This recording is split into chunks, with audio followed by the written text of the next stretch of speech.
2 minutes. That's all it took to change everything. 2 minutes too late to answer the phone. 2 minutes too late to hear her son's voice alive one last time. For 60-year-old Margaret Walsh, life ended twice that week. First, when Daniel, her only child, was killed in a sudden car crash. And second, when she discovered the envelope he had left behind, marked only for her eyes. Alright, before we dive into this crazy story, do me a favor, subscribe and tell us where you're watching from. Margaret missed her son's last phone call by 2 minutes. 2 minutes. The mug slipped from Margaret Walsh's hands the moment her phone buzzed. Porcelain shattered across the kitchen tiles. Her hands, still wet from rinsing spinach, trembled as she wiped them on her apron and reached for her phone. Missed call, Daniel, 6:43 p.m. Voicemail, one new message. Time, 6:45 p.m. 2 minutes. That's all it took for the rest of her life to divide into before and after. She tapped the voicemail with a trembling finger. Hey Mom. I was gonna come by tonight, but something came up. Nothing bad, don't worry. I love you. Okay? That's all. Just needed to say it. Love you. It ended too quickly. Like he'd wanted to say more, but didn't have time. Or didn't know how. When the police came an hour later, she already knew. Their faces were solemn. One officer kept adjusting his wedding ring, the other wouldn't make eye contact. Mrs. Walsh, there's no easy way to say this. Your son. Daniel, there's been an accident. She didn't scream. Didn't cry. She just stood there, fists clenched at her sides, as the world around her blurred. The hospital was cold and sterile, nothing like how she remembered it when Daniel was born 33 years ago. He was just 7 pounds 3 ounces when they placed him in her arms. Bald. Loud. Perfect. Now he lay in the trauma bay, pale and broken. A white sheet covered him up to the chin. A smudge of dried blood on his temple. Margaret wasn't religious. But that night, she prayed. Not for a miracle. That time had passed. She prayed that he hadn't died alone. They said it was an accident. Rain. Slippery roads. A sharp curve on Route 91. But Margaret knew her son. He drove like an old man, hands at 10 and 2, always 2 car lengths behind. She remembered the last real conversation they had. 2 weeks ago. He'd looked tired. Hollow-eyed. Alyssa and I, it's not working, he'd said. She hadn't pried. Regretted that now. 3 days later, she was in his condo, the one he shared with Alyssa and the girls. It was eerily clean. Too clean. Daniel's work boots were still by the door. His watch, still ticking, lay on the counter. She wandered into the small home office he used when working late. And that's where she found it. A large manila envelope, sealed and labeled in Daniel's blocky handwriting. For MOM, if anything happens. She sat on the floor, envelope clutched to her chest, heart pounding. Her son had known something. Anticipated something. But she couldn't open it. Not yet. Not tonight.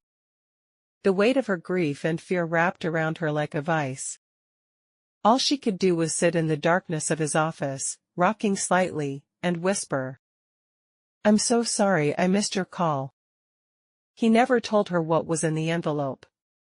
Now it might be her only chance to understand. Margaret stared at the envelope for a full hour before opening it. She'd placed it on Daniel's old desk, the same one he used as a teenager to do his math homework. Dust particles danced in the morning sunlight as if time itself had stalled in this room. Her fingers hovered, then pressed down gently, slowly peeling back the seal. Inside were 3 things.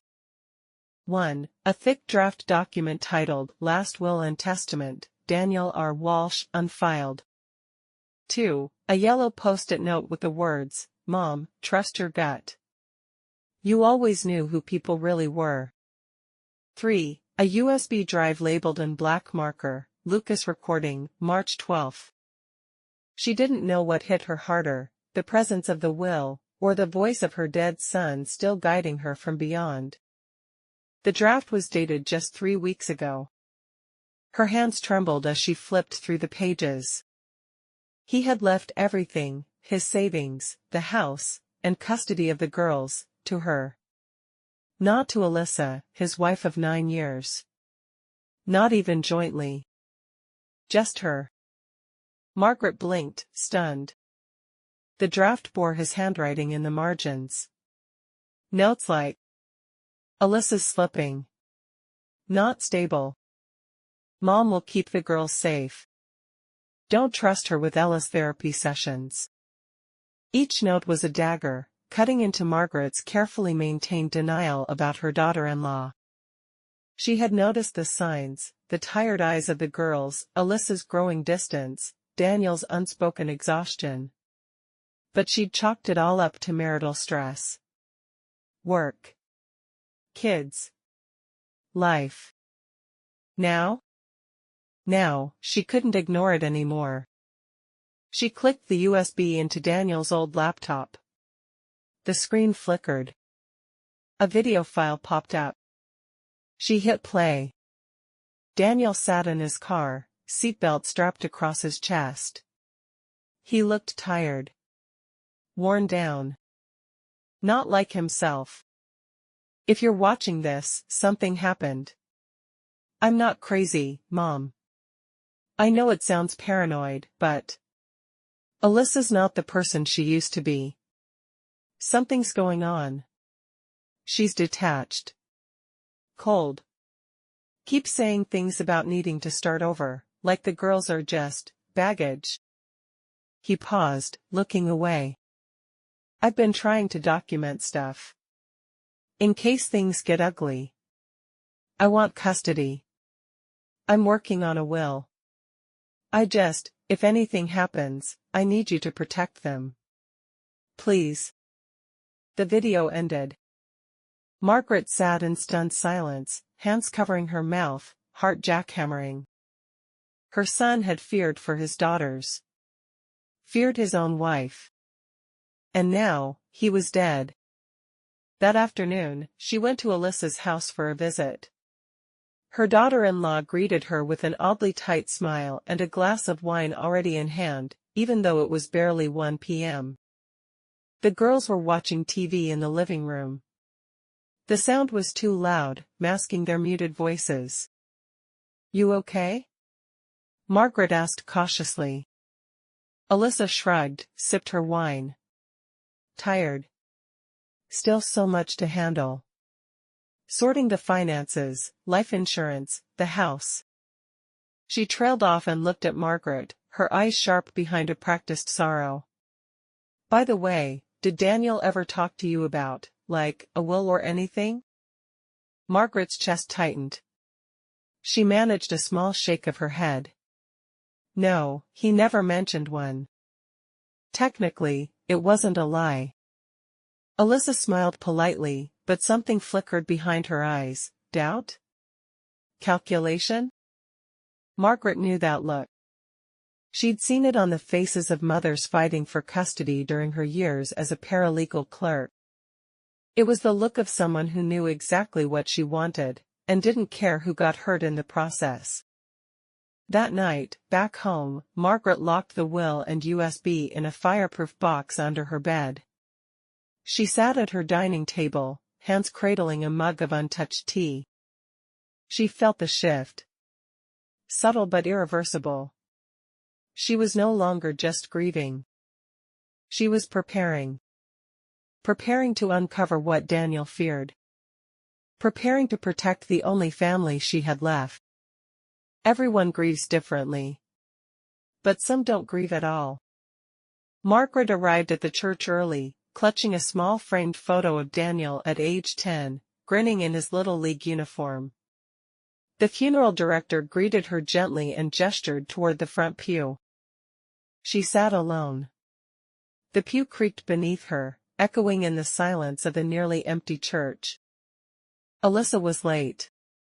The girls arrived with her, Ella and Harper, both dressed in stiff black dresses too formal for their tiny frames. Their faces were blank, ghost-like. Ella, the older one, clutched a small stuffed tiger to her chest. Harper chewed her sleeve and looked around as if she didn't know where she was.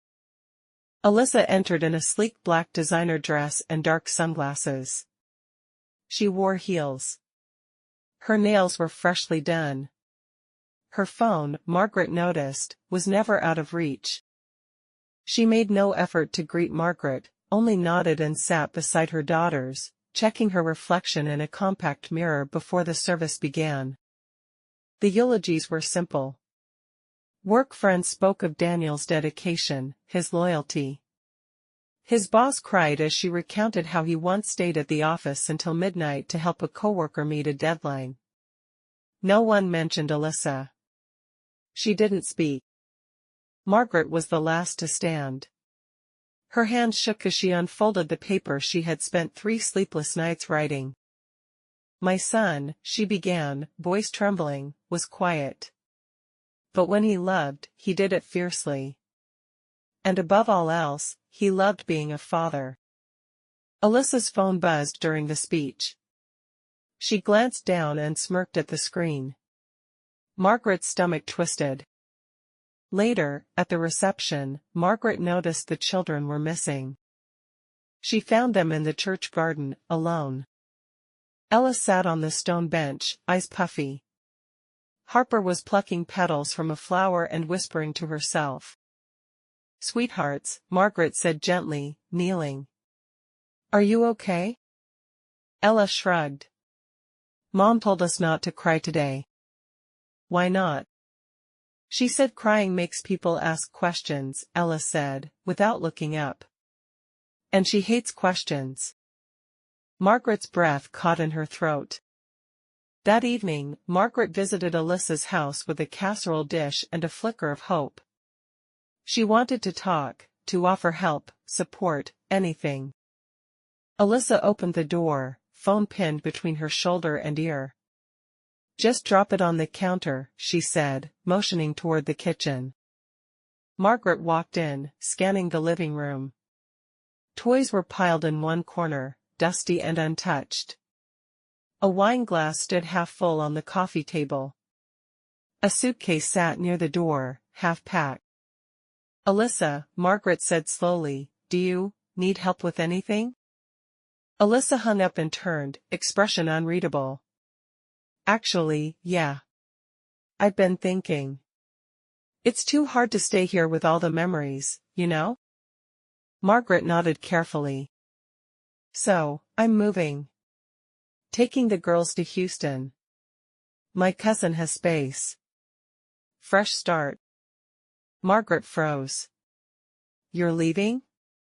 So soon? Alyssa shrugged. What's the point of staying here? Daniel's gone. Have you considered what the girls want? They're kids, she said, opening a bottle of wine. They'll get over it. Margaret studied her. There was no grief in her tone. Just inconvenience. That night, unable to sleep, Margaret replayed Ella's words in her head. Mom told us not to cry. She wandered into her spare room, now slowly turning into a makeshift command center. The envelope. The draft will. The flash drive. She stared at them like they might begin speaking on their own. Then, she opened Daniel's social media messages, something she hadn't dared to do yet. In his last message to her, he'd written, "You were right about her. I should have listened earlier. I'm handling it. Just pray for the girls." Margaret clutched the phone to her chest. The next day, she returned to the house to drop off the girls' favorite books. Harper was napping. Ella opened the door, whispered, "Grandma, look." She raised her sleeve. A purple mark curved around her upper arm like a question mark. Margaret knelt. "Did someone hurt you?" Ella hesitated, then whispered, "I fell." "That's what Mommy says to say." Margaret's heart shattered into splinters. This wasn't just coldness. This was something else. Something darker. A will not signed is a will never made. But what if it tells the truth anyway? Margaret sat stiffly in the lobby of a quiet law office in downtown Hartford. The scent of old wood and polished leather clung to the air like memory. She clutched Daniel's draft will in her purse, her grip tight, as if Alyssa might somehow sense what she was carrying and snatch it away. "Margaret Walsh," called a calm voice. She rose and followed the woman, an elder attorney named Sylvia Brennan, into a small private conference room. Walls lined with law books. Framed degrees. A ticking wall clock counting down the seconds of her uncertainty. "I reviewed the materials you emailed," Sylvia began. "This draft will, it's clear, detailed. But not signed." "Which means?" "It means it doesn't matter," Margaret said, her voice barely a whisper. "In the eyes of the law," Sylvia said gently, "it doesn't override the previous one, which lists Alyssa as the executor and guardian. Unless you can prove Daniel was coerced or intended to file this immediately, your position is very limited." Margaret stared at the table. Her fingers curled. "What if I told you he left more than a will?" She placed the flash drive on the desk like a chess piece. Sylvia arched a brow. "What's on it?" "A video.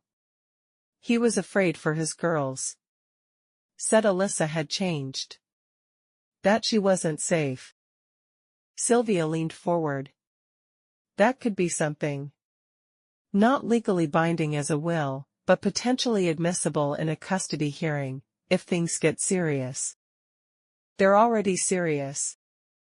Margaret hesitated, then pulled out a photo she'd secretly taken with her phone. Ella's bruised arm. Sylvia's demeanor shifted. "You need to start documenting everything," she said. "Any interactions with Alyssa. Any signs of harm or neglect. Start compiling evidence now.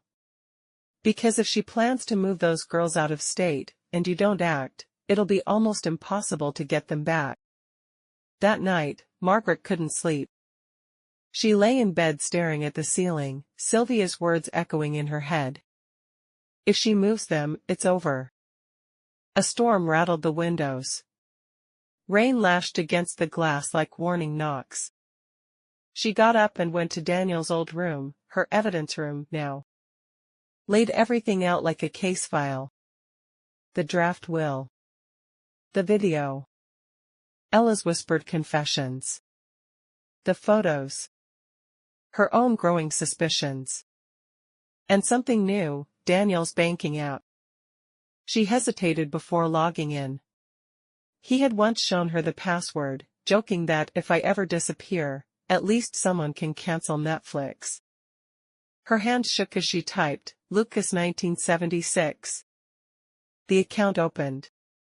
Margaret's breath caught. Just weeks before his death, Daniel had emptied the joint savings he shared with Alyssa. $98,000 transferred into a newly opened solo account. Why would he do that unless he was preparing for something? Or protecting someone? She scrolled further. One transaction stood out. March 3, $2,400 to CG Investigations, LLC. Private investigator? Her pulse quickened. Daniel had been preparing for a fight. He just didn't live long enough to finish it. The next morning, Margaret returned to Alyssa's house with cupcakes for the girls, her excuse. Alyssa looked tired. Or hungover. Hard to tell. Thanks, she said dryly, accepting the box. Margaret glanced around. Packing still happening? Alyssa nodded. Yeah. Movers come Monday. Houston's calling. You're really doing it? Alyssa sighed. Listen, Margaret. I don't expect you to understand. But this place is a graveyard now. I need to breathe again. And the girls? They'll adjust. Kids always do. Margaret looked her dead in the eyes. You should know. Daniel was planning something. Before he died. A flicker of panic, fast, but visible. Oh? Alyssa said, too casually. Like what? Margaret smiled, soft but sharp. Guess we'll find out. The camera didn't survive the crash, but the cloud upload did. The message arrived late at night. No name. No number. Just 5 words flashing across Margaret's phone screen. Don't trust her. Check his dashcam. Her heart pounded. Daniel's car was totaled. The dashcam would have been destroyed in the wreck. But Daniel was meticulous. He always talked about the camera's cloud backup, a subscription service he refused to cancel no matter how much Alyssa rolled her eyes. Margaret pulled out her laptop, fingers trembling as she logged into his old account. Password? She tried birthdays, anniversaries, pet names. Nothing. Then she remembered Daniel's dry humor. He once joked at a cookout, if anyone wants my secrets, just type Red6 2018. She typed it in. The screen unlocked. Folder after folder appeared, each labeled by date. Hundreds of clips. Her eyes scanned for the week before his death. She clicked. The first video showed Daniel driving home from work, sipping coffee, music humming faintly. Harmless. The second was darker. Daniel sat in the parked car outside his own house. The lens captured him gripping the steering wheel, breathing heavily. Alyssa's voice bled through the audio, muffled but sharp, drifting from the driveway. You don't get to decide everything, Daniel. I need space. I can't keep living like this. You need space from your kids? Daniel snapped back. You know what I mean, Alyssa hissed. I'm drowning here. Silence. Then Daniel's voice, low, breaking. Say it, Alyssa. Just say you don't want them anymore. Her reply was too faint to catch, but Daniel's face in the lens told Margaret everything. Margaret clicked on the final file dated the night before the crash. Daniel sat in the car again, rain streaking across the windshield, city lights blurred in the background. He looked exhausted, dark circles under his eyes, lips pressed into a thin line. He leaned closer to the camera. If anything happens to me, it won't be an accident. The screen went black. Margaret's breath hitched.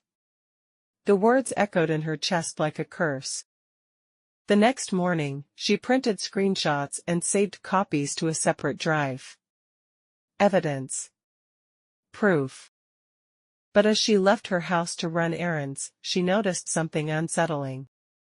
A black SUV parked across the street. Windows tinted. Engine idling. When she glanced at it, the SUV pulled away slowly, deliberately, disappearing around the corner. Her hands tightened on her steering wheel. Someone was watching her. That evening, she visited Alyssa under the guise of dropping off groceries. The girls hugged her tightly, refusing to let go. Margaret studied Alyssa carefully. She was on her phone again, speaking in hushed tones in the kitchen. Margaret leaned against the doorway, straining to catch fragments. He already moved the money, she doesn't know yet, just keep things quiet until I'm out. Her blood ran cold. Alyssa turned, startled. What are you doing? Just putting milk in the fridge. Margaret forced a smile, masking her racing heart. Alyssa narrowed her eyes.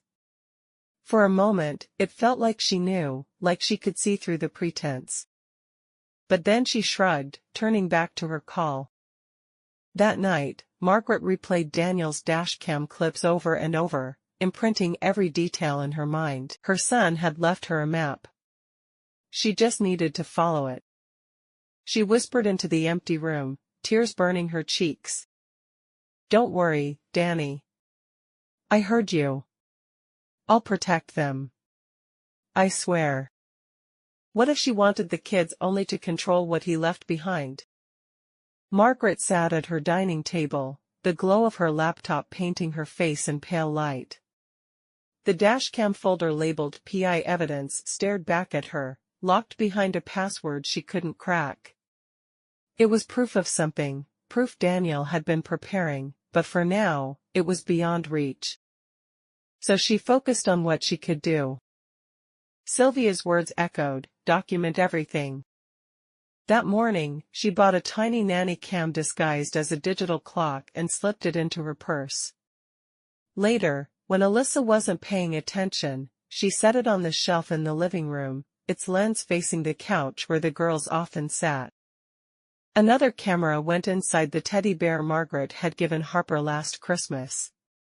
She stitched it carefully, tears blurring her vision, whispering apologies to Daniel as if she were desecrating something sacred. But this isn't for me, she thought. It's for them. The first recordings came that very night. On screen, Alyssa paced the living room, wine glass in hand, phone pressed to her ear. I told you, once I get the check, I'll be gone. The kids? Don't worry, I've got a plan for them. Just a little longer. The girls sat silently on the couch, Ella holding Harper's hand tight. Alyssa turned, sharp. Why are you staring at me like that? Go to bed. Now. They obeyed instantly, their little footsteps echoing up the stairs. Margaret paused the footage, hand over her mouth.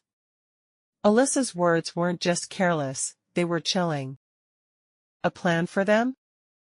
The next day, Margaret arranged to pick the girls up from school. She wanted time with them, time away from Alyssa.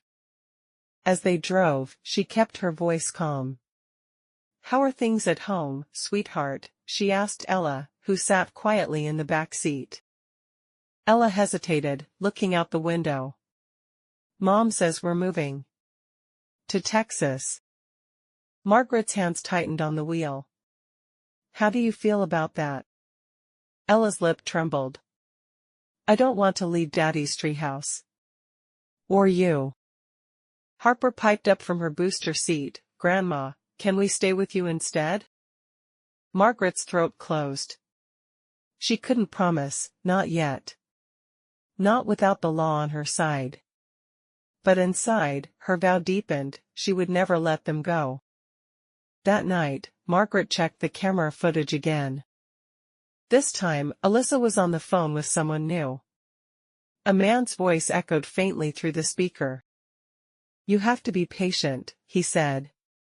The payout is big, but rushing will make it messy. I'm done being patient, Alyssa snapped. The funeral's over. The sooner I get the money, the sooner I can start over. A long silence. Then Alyssa's voice dropped, almost a whisper. And if anyone gets in my way, they'll regret it. Margaret's hand shook as she hit pause. She rewound it twice, each time her stomach tightening. Alyssa wasn't just careless. She was dangerous. The following morning, Margaret found Ella at the breakfast table, scribbling in a notebook. What are you drawing, love? Margaret asked. Ella hesitated, then slid the paper over.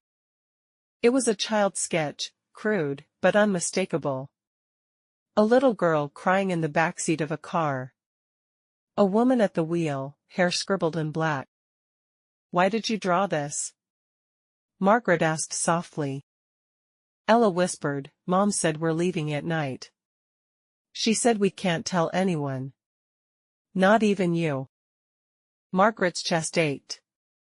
She tucked the paper into her purse when Ella wasn't looking. Another piece of evidence. Another piece of Daniel's puzzle. That evening, Margaret watched the hidden camera footage again. Alyssa leaned close to the phone, her voice sharper this time. By Monday, we'll be gone. And trust me, once we're out of here, they'll forget him anyway. Margaret's blood ran cold. Forget him? Forget Daniel? Not while she was alive. You can't save someone who doesn't know they're in danger. Margaret was washing dishes when she heard the faintest knock on the side door. Not the front, never the front. She dried her hands and opened it to find Ella, clutching her backpack like it was a lifeline. Her cheeks were flushed, and her wide brown eyes darted nervously toward the street. Mom doesn't know I came, she whispered, stepping inside. Margaret's stomach clenched. Sweetheart, what's wrong? Ella reached into her backpack and pulled out a folded sheet of paper. It was smudged with eraser marks, the edges crumpled from being hidden too long. She slid it across the table without a word. Margaret unfolded it, and her breath caught. It was another drawing. This one more detailed than before, a car on a dark road, headlights cutting through the black. Two stick-figure children were drawn in the back seat, both with tears streaming down their faces. In the front seat, a taller figure, hair scribbled in harsh, black strokes, gripped the wheel. Above the car, scrawled in blocky letters, were 3 words. No way back. Margaret swallowed hard. Ella, what does this mean? Ella twisted her hands together, her voice a whisper. She said we're leaving. At night.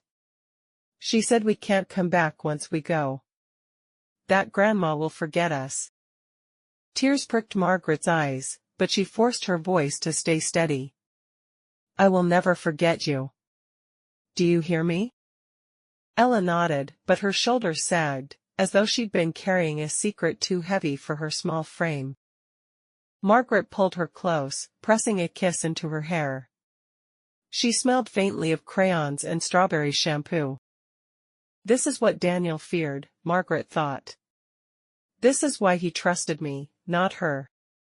That night, Margaret sat at her desk, staring at the evidence she'd gathered. The hidden camera footage. Screenshots of Alyssa's phone calls. Ella's drawings, tucked carefully into plastic sleeves. Daniel's dashcam recordings. But evidence meant nothing without action. And action meant risk.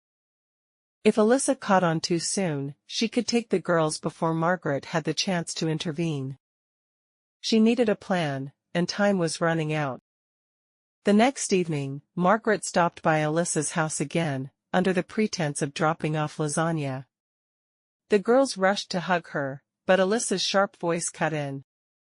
Don't cling. You're not babies. Harper shrank back immediately, her thumb darting into her mouth. Margaret bent down, kissed their cheeks, and whispered, I'll see you soon, my loves. Very soon. As she turned to leave, she noticed Alyssa's suitcase by the door. It was zipped. A plane ticket poked out from the side pocket. Margaret's eyes flicked to it, Houston, Texas. Departure date, Monday. Her heart slammed against her ribs. That night, Margaret couldn't sleep. She sat on her couch, clutching Ella's drawing, rocking back and forth.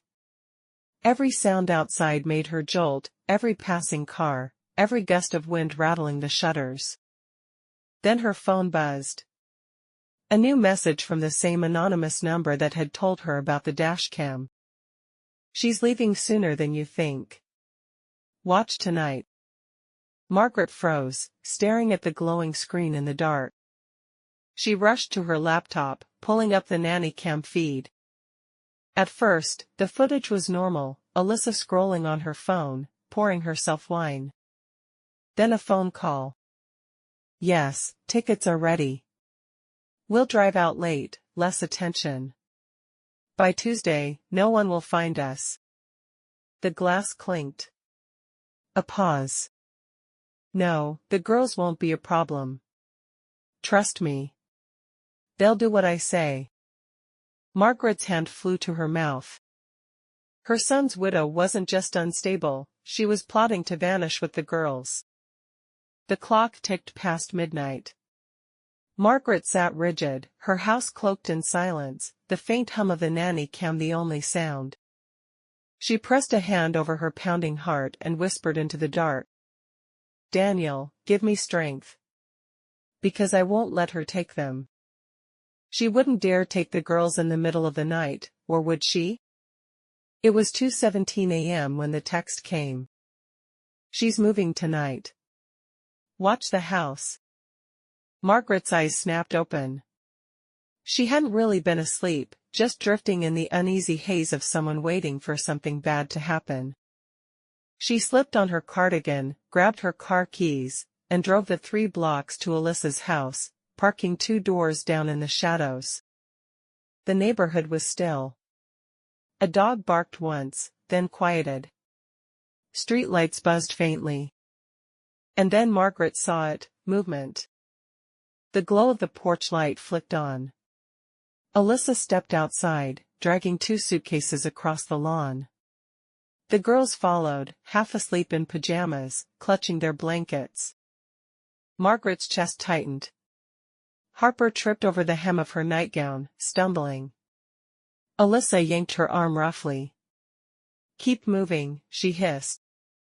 Margaret's pulse pounded in her ears. She's really doing it. Margaret fumbled for her phone. She dialed 911, her whisper urgent. This is Margaret Walsh. My daughter-in-law is trying to take my granddaughters out of state in the middle of the night. Please, send someone now. The dispatcher's voice was calm. Ma'am, stay on the line. Where are you? But Margaret wasn't listening anymore. She was out of the car, crossing the street, fury and fear propelling her forward. Alyssa, she shouted. Alyssa froze, her hand on the car door handle. She turned slowly, her face pale under the yellow glow of the porch light. Margaret, what are you doing here? Her voice was sharp, defensive. I should ask you the same thing. It's the middle of the night. Where are you taking them? Alyssa forced a smile, too quick. The girls couldn't sleep. I thought a drive would calm them. In their pajamas? With suitcases? Margaret snapped. Ella clutched Margaret's gaze from across the lawn, her eyes wide, pleading. Margaret took a step closer. You're not taking them anywhere tonight. For a moment, the 2 women stared at each other, neither backing down. Then Alyssa's expression hardened. They're my children. Not yours. You have no right to interfere. They're Daniel's children too, Margaret said, her voice breaking. And I know what he wanted. He wanted them safe. Alyssa's grip on the car handle tightened. For a terrifying moment, Margaret thought she might shove the kids inside and peel out anyway. But the wail of a siren pierced the night. Red and blue lights bathed the street as a patrol car rolled up, slowing in front of the house. The officer stepped out, hand resting on his belt. Everything all right here, ladies? Alyssa plastered on a sugary smile. Oh, officer, yes. My mother-in-law's just overreacting. We were going for a short trip. I'm grieving, you see. It's been hard.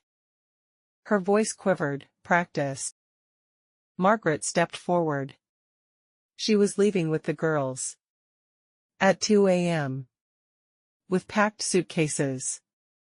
Ask them. The officer glanced at Ella and Harper. Harper buried her face in her blanket. Ella opened her mouth, then looked at Alyssa, and froze. The silence was unbearable. Finally, the officer sighed. Look. No crime has been committed here. But, ma'am, he turned to Alyssa, it's not wise to be driving around with children in the middle of the night. Especially in pajamas. Why don't you head back inside? Alyssa's smile tightened. Of course, officer. Thank you. She herded the girls back inside, glaring at Margaret as she passed. Margaret stood frozen on the lawn, adrenaline making her knees weak. Back in her car, Margaret's phone buzzed. Another anonymous text. Good. You stopped her this time. But she won't quit. Check his P.O. box. Margaret gripped the steering wheel, her knuckles white. Her son's trail wasn't finished. He had left her more clues. And she was going to follow every single one. Some truths must be spoken, even from beyond the grave. The post office was nearly empty that morning, the fluorescent lights buzzing faintly above rows of metal boxes. Margaret clutched the small key she'd found taped under Daniel's old desk drawer. Her palms were damp. She had memorized the box number the anonymous text had given her, 317B. Her heart hammered as she slid the key into the lock. For a moment, she thought it wouldn't turn, then it clicked. Inside was a single manila envelope, thick, heavy. Her fingers shook as she pulled it out. On the front, in Daniel's neat handwriting, were 2 words. For Judge Trenton. She drove home without stopping, ignoring the traffic lights that seemed to last forever. By the time she reached her kitchen table, her hands were trembling so badly she could barely tear the seal. Inside were 2 things, a flash drive and a letter. She unfolded the letter first. Judge Trenton. If you're reading this, something has gone wrong.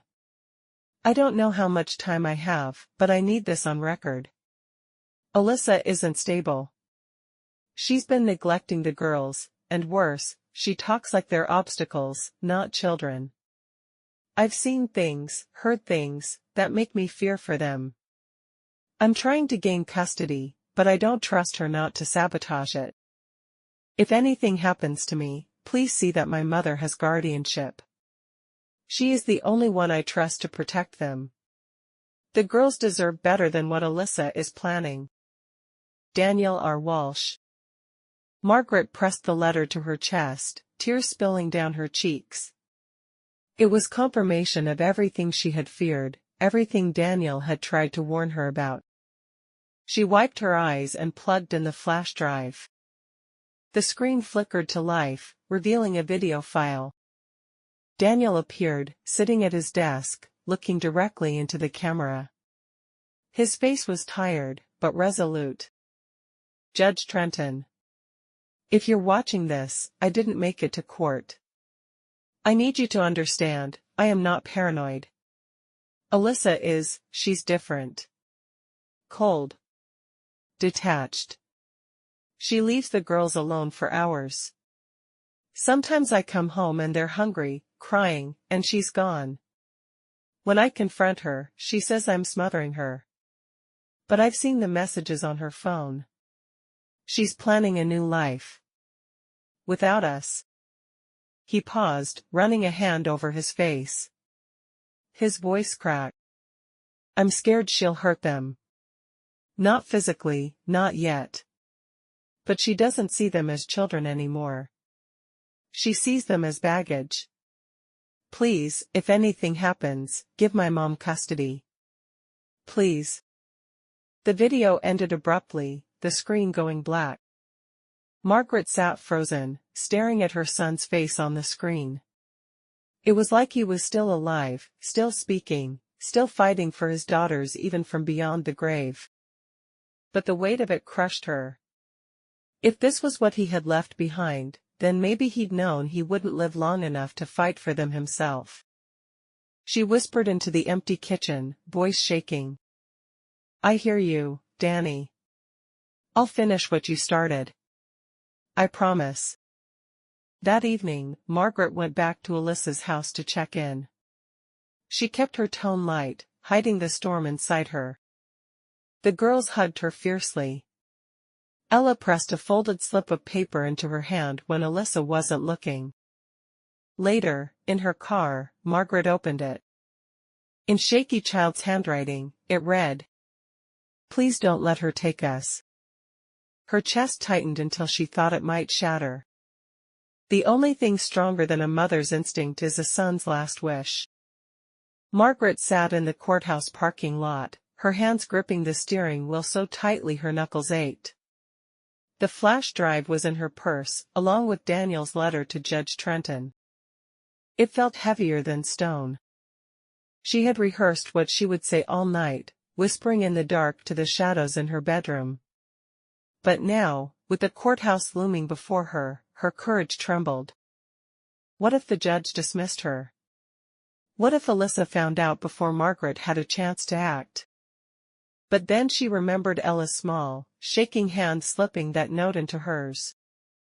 "Please don't let her take us." That was enough. Judge Trenton's chamber smelled faintly of leather and paper. He was a tall man in his 60s, silver hair combed back neatly, his eyes sharp but not unkind. "Mrs. Walsh," he said, motioning her to sit. "I was surprised to hear from you. What's this about?" Margaret slid the envelope across the desk with trembling fingers. "It's from my son, Daniel. He left it for you. In case something happened." The judge frowned, carefully opening the envelope. His eyes scanned the letter, his brow furrowing deeper with every line. Then Margaret pulled out the flash drive. "There's a video, too," she whispered. He made it for you." The judge inserted it into his computer. Daniel's tired face filled the screen, his voice filling the quiet chamber. Margaret sat motionless, tears burning her eyes, as her son pleaded for custody, pleaded for his daughter's safety. Pleaded with the very man sitting before them now. When the video ended, silence lingered like fog. The judge leaned back, exhaling slowly. "Mrs. Walsh, this is extraordinary." Margaret gripped the arms of her chair. "Please." He knew. He knew something was wrong. "And I won't, let Alyssa take those girls away." The judge's gaze softened. "Your son clearly trusted you. And given what we've just seen, I can't ignore this. But we'll need corroborating evidence.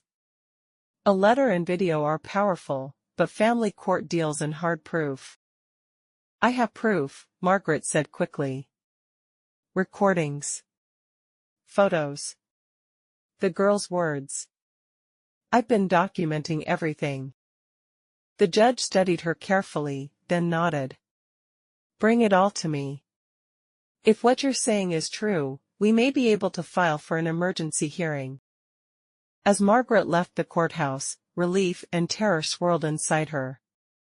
She wasn't alone anymore, Daniel's voice had reached the judge. But now she was also a target. Alyssa would fight back.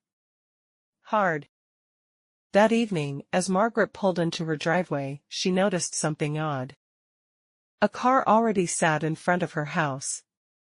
Black. Windows tinted. Her stomach dropped. She parked slowly, cautiously. By the time she stepped out, a man was already walking toward her, tall, broad-shouldered, wearing a plain jacket. "Mrs. Walsh?" he asked, his voice low, controlled. Margaret froze. "Who are you?" The man pulled out a leather wallet and flipped it open, not a badge, but a business card. "Caleb Grant, private investigator. I was hired by your son," he said. 3 weeks before his accident." Margaret's breath caught. You worked for Daniel?" The man nodded.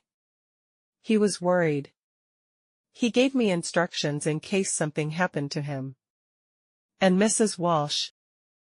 He glanced around, lowering his voice. I don't think your son's accident was an accident. Margaret staggered back, her hand gripping the car door for balance. You have proof? She whispered. Not yet, the PI said grimly. But I've got leads. And I think Alyssa knows more than she's letting on. Daniel suspected she wasn't just planning to leave him, he thought she might be planning everything. Margaret's pulse hammered in her ears. Everything was unraveling faster than she could hold it together.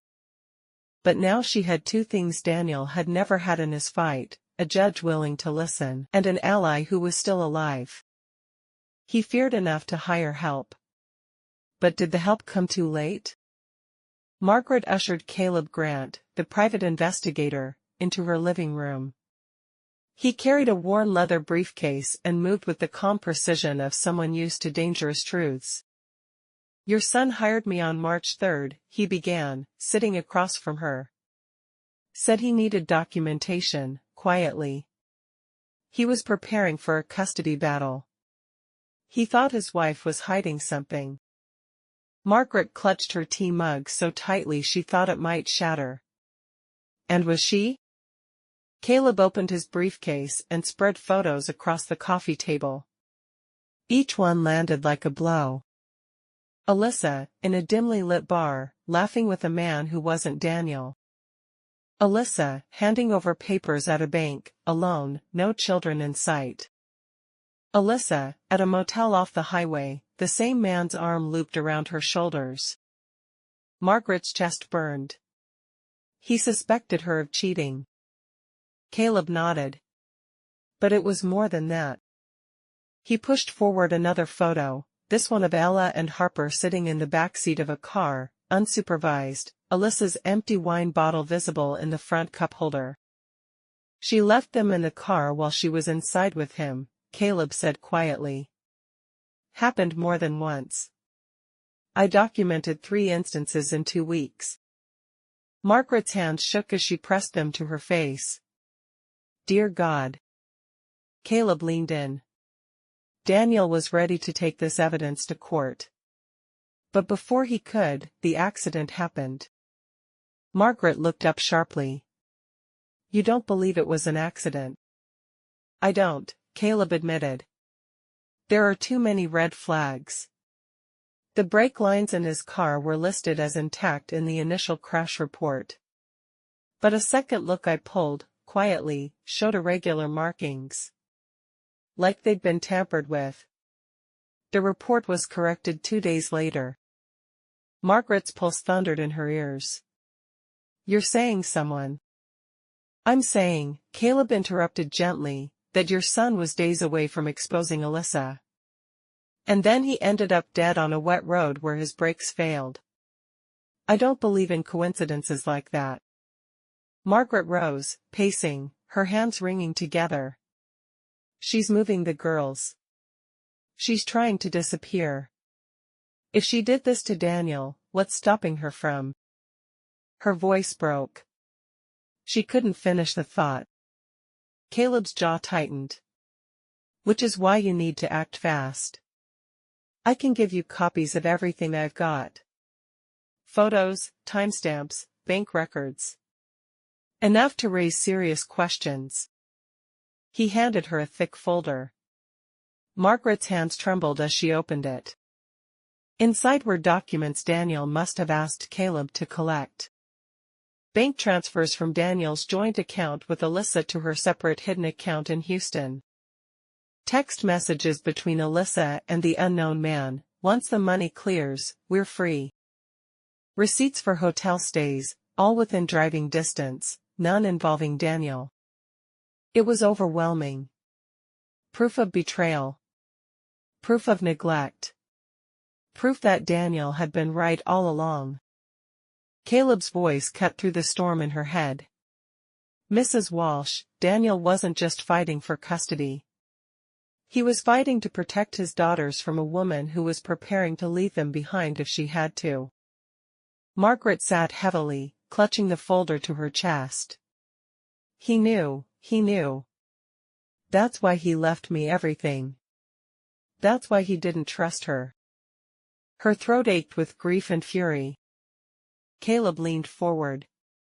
I'll testify if I have to. But you need to understand something. Alyssa will sense the walls closing in.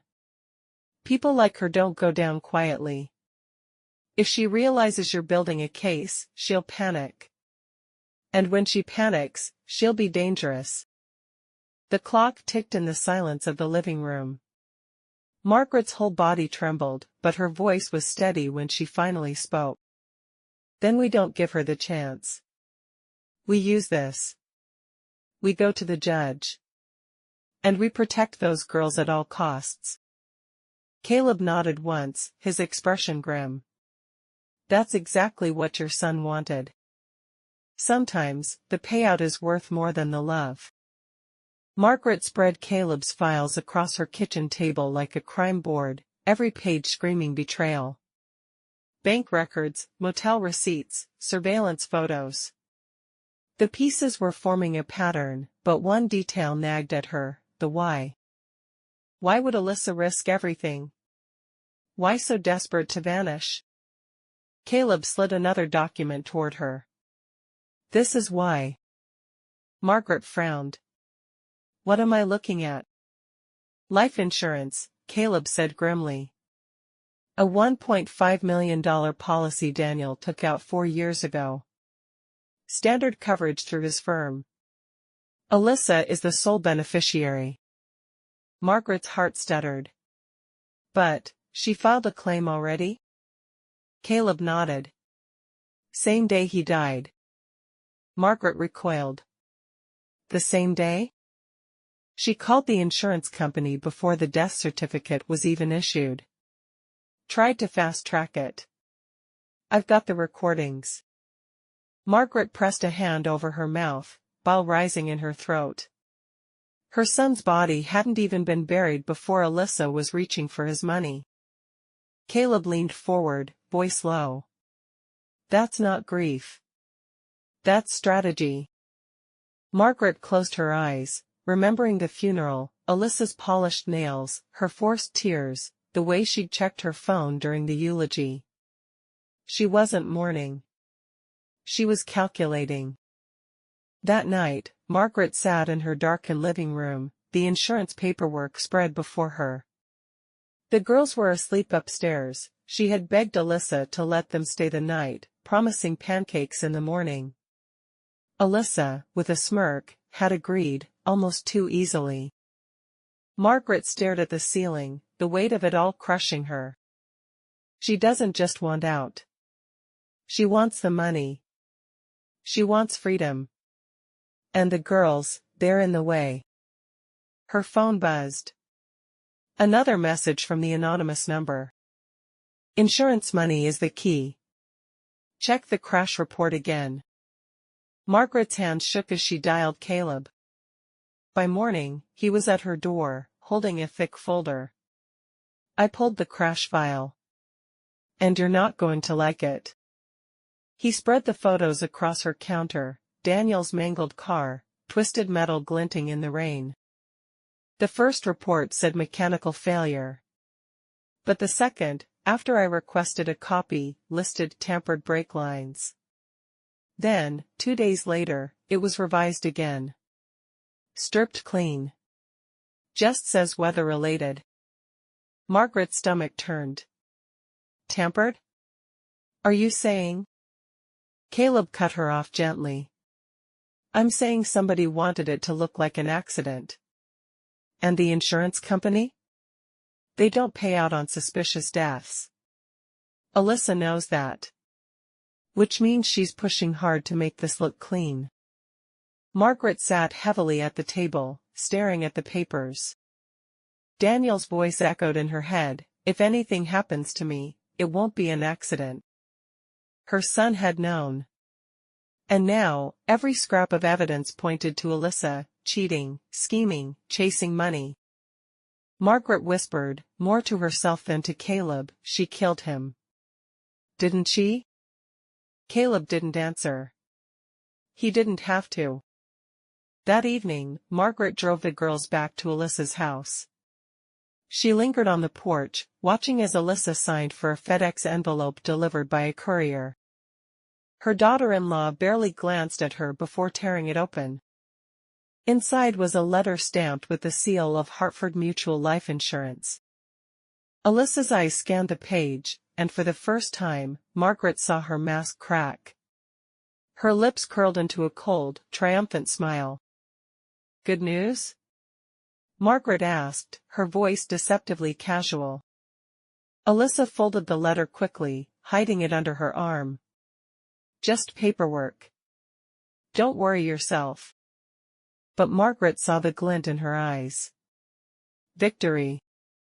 She had gotten what she wanted. Or at least, she thought she had. Margaret was warned. But now, she can't stay silent. The courthouse hallway was silent, yet Margaret's pulse thundered loud enough she swore the bailiff could hear it. In her hands was a thick folder, photos, receipts, videos, Daniel's recordings. Caleb walked beside her, his jaw set. "This is it," he said. "Emergency custody. The judge will hear you. Just keep calm, don't let Alyssa rattle you." Margaret nodded, though calm felt impossible. She wasn't just carrying paperwork. She was carrying her son's voice, her granddaughter's future. Inside the hearing room, Alyssa sat at the opposite table, flawless in a navy suit, hair perfectly straightened, a pearl necklace gleaming at her throat. She looked more like a corporate executive than a grieving widow. When her eyes met Margaret's, a cold smile flickered across her lips. The judge entered. "Mrs. Walsh, Mrs. Reynolds, we're here today regarding an emergency petition for custody of Ella and Harper Walsh." "Mrs. Walsh, proceed." Margaret stood, her knees trembling. She opened her folder. "Your Honor, my son Daniel left behind evidence that he feared for his children's safety. Since his death, I've witnessed neglect, instability, and behavior that suggests Mrs. Reynolds intends to remove the girls from this state permanently. I have recordings, photographs, and a sworn statement from a licensed private investigator." She handed the folder to the clerk, her hands shaking. The judge skimmed, his brows knitting. "These are serious allegations." Alyssa rose smoothly, her voice sweet and sharp all at once.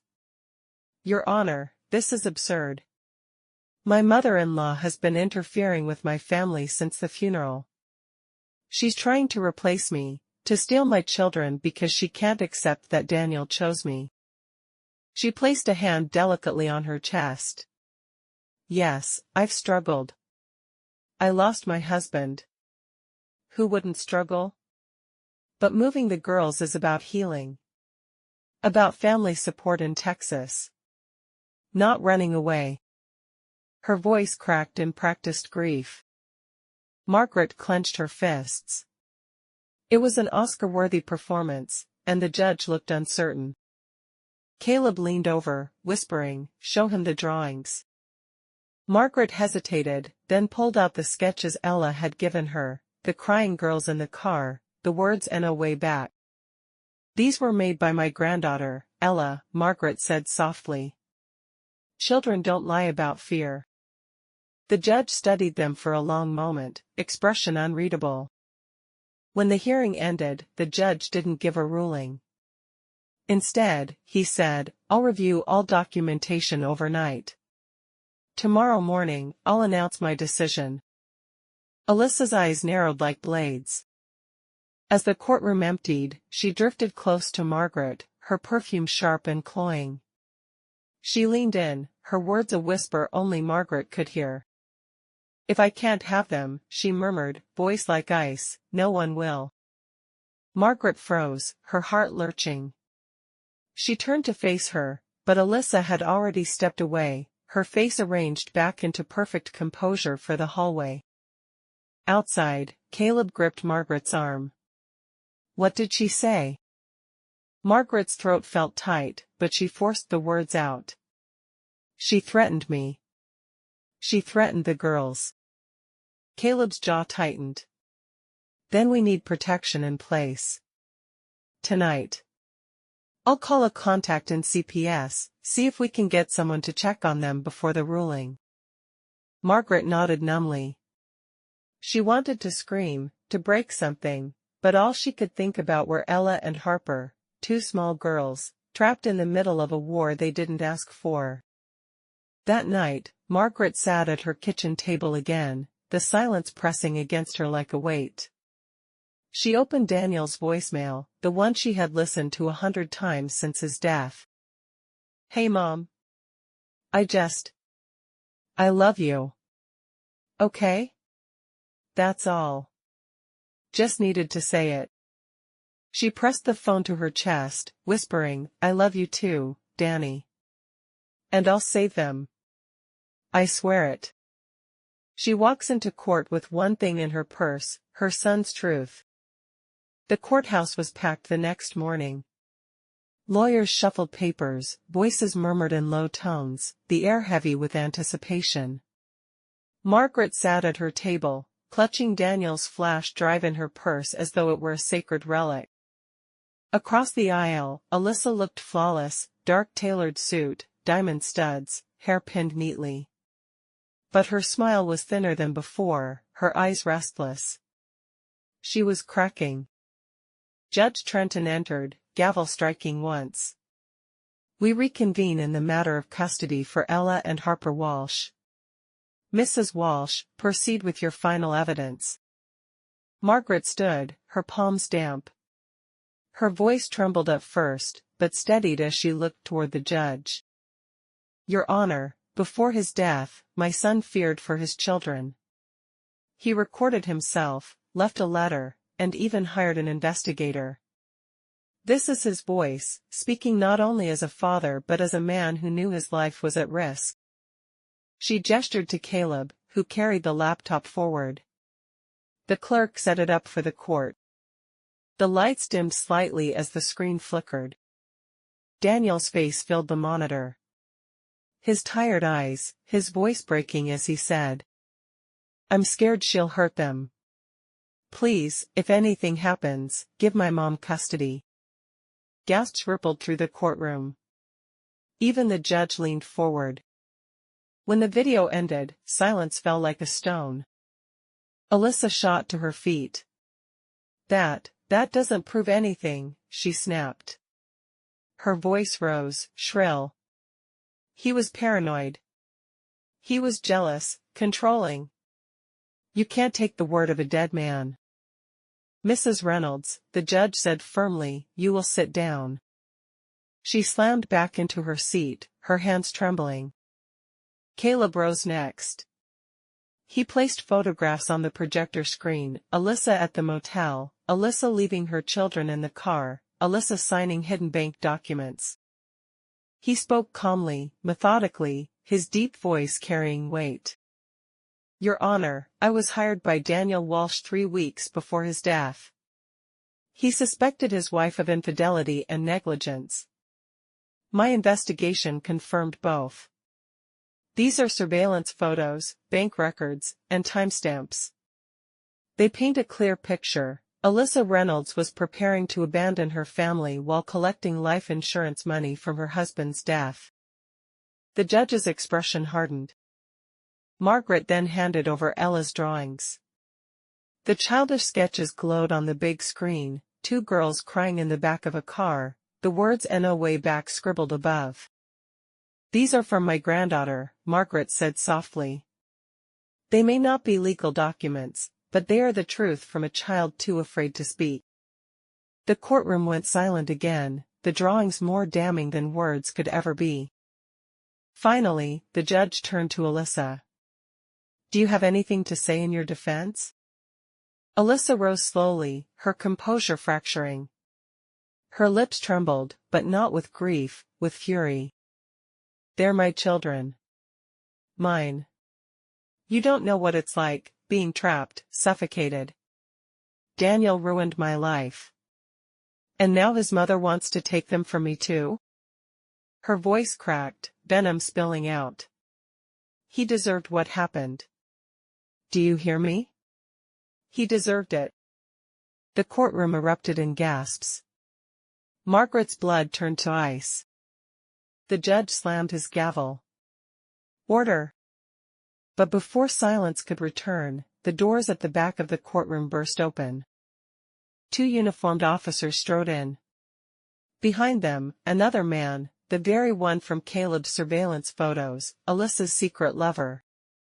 The bailiff announced, "Your Honor, we have a warrant. This man has been taken into custody for evidence tampering in the death of Daniel Walsh." Alyssa's face strained of color. The courtroom exploded with noise as the officers led the man forward in cuffs. Caleb leaned toward Margaret, whispering, "They got him. He's the one who messed with the car." Margaret's chest heaved as tears filled her eyes. For the first time in months, Daniel's voice had been heard, and believed. Daniel's greatest fear led to his daughter's greatest protection. The next morning, the courtroom was silent with anticipation. Margaret sat in the front row, her hands gripping the edges of her purse. Inside was Daniel's last birthday card to her, the one she had almost forgotten until last night, tucked in the back of a drawer. She hadn't brought it for evidence. She had brought it for strength. Across the aisle, Alyssa sat stiff and pale. The polished confidence of the day before was gone. Her lover's arrest had shattered her composure, now she looked like someone fighting a battle she already knew she had lost. Judge Trenton entered, his gavel cracking once. "This court has reviewed the evidence presented, the testimony, recordings, photographs, and witness accounts. It is my conclusion that Daniel Walsh's concerns were not only valid but prophetic. Mrs. Reynolds demonstrated behavior unfit for custody. Therefore," Margaret's breath hitched. "Temporary full custody of Ella and Harper Walsh is granted to their grandmother, Margaret Walsh, effective immediately. Mrs. Reynolds is ordered into supervised visitation pending further investigation. Additionally, given the evidence of fraud and possible involvement in Daniel Walsh's death, this court refers the matter to the district attorney's office for criminal proceedings." Gasps echoed through the room. Margaret covered her mouth, tears spilling freely. She had won. Not for herself, but for them. Alyssa erupted. She shot to her feet, her voice shrill. "You can't do this. They're my children. She poisoned you all against me. This isn't fair." 2 officers stepped forward. The judge slammed his gavel again. "Order! Mrs. Reynolds, sit down or you will be removed." But Alyssa didn't sit. She lunged, her eyes wild, and for a terrifying second Margaret thought she might come for her. The officers caught her arms, pulling her back as she screamed, "If I can't have them, no one will." Her words reverberated through the chamber like a curse. The judge's face hardened. "Bailiff, remove her from my courtroom." They dragged Alyssa out, her voice echoing down the hallway until the heavy doors slammed shut. Silence settled. Then the judge looked at Margaret. "Mrs. Walsh, I hope you'll give those girls the peace their father wanted for them." Margaret nodded, unable to speak. That afternoon, she brought Ella and Harper home with her. For the first time in weeks, their laughter rang through her house. Harper sat cross-legged on the floor with her teddy bear, while Ella curled up on the couch with a book. Margaret watched them, her heart aching with both joy and grief. Daniel should have been here to see this. To see his daughter safe. Later, when the girls were asleep in the guest room, Margaret sat at her kitchen table again. She pulled out the old birthday card Daniel had given her the year before he died. The front was silly, a cartoon dog with a party hat. Inside, in his handwriting, were the words, "You always protected me. I know you'll protect them too. Love, Danny." Margaret pressed the card to her chest, tears falling freely. He had known. Somehow, he had always known. The next day, Caleb stopped by to check in. He stood at her porch, his expression softer than usual. "You did it," he said simply. Margaret shook her head. "We did it. And Daniel. He left us the map. We just followed it." Caleb gave a small smile. "He'd be proud of you." Margaret looked through the window at her sleeping granddaughters. "I hope so. All I know is, I won't let them down." The night ended quietly. The girls safe in bed, the house warm, the evidence of months of fear finally resolved. But as Margaret sat by the window, watching the stars, she whispered into the silence. "Rest now, Danny. They're safe. I promise." Margaret secures custody, Alyssa is arrested, and Daniel's last wish is fulfilled. The story closes on a note of bittersweet peace, love and justice intertwined.